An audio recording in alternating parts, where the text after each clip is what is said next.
Ассаламу алейкум. Я хотел бы принести соболезнования матери, которую убили ребенка в школе. Сочувствую. Но также я хотел бы, чтобы это видео дошло до определенных следственных органов. Все осуждают мальчика, не мальчика, а мразь эту, которая натуральная мразь, по-другому не назовешь его, скотобаза, которая убила ребенка. Не только его надо наказать.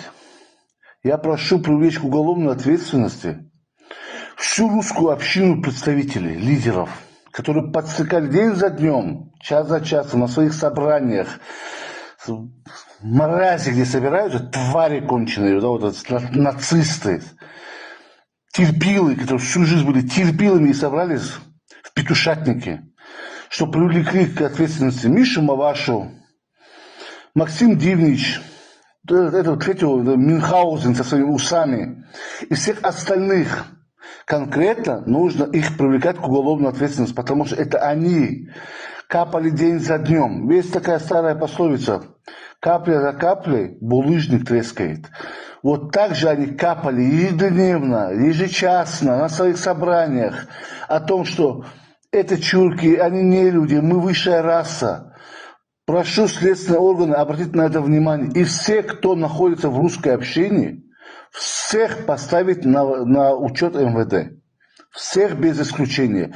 Женщина, бабушка, кто бы ни были. Если они состоят в русской общине, северные люди, там, как хотят, пускай себя называют. Это петушатники. Их всех надо ставить на учет. Еще раз прошу обратить внимание следственные органы, привлечь к уголовной ответственности представителей русской общины, этого движения, за подстрекательство к убийству, и также привлечь к уголовной ответственности отца ребенка и мать.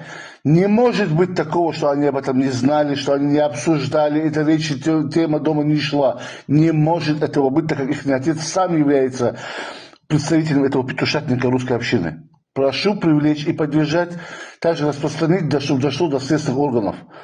Что ж ты, Бастрыкин, сейчас молчишь, под личный контроль свой это дело не берешь? Чуть что там, когда школа халал еду раздавали в Татарстане, под личный контроль взял, а здесь что-то молчите вы. Прошу обратить внимание. Также, я надеюсь, чтобы и Путин выступил, как наш президент, как гарант Конституции. Пускай тоже выступит за это дело. Это очень серьезное дело. Всем мира. Ассаламу алейкум.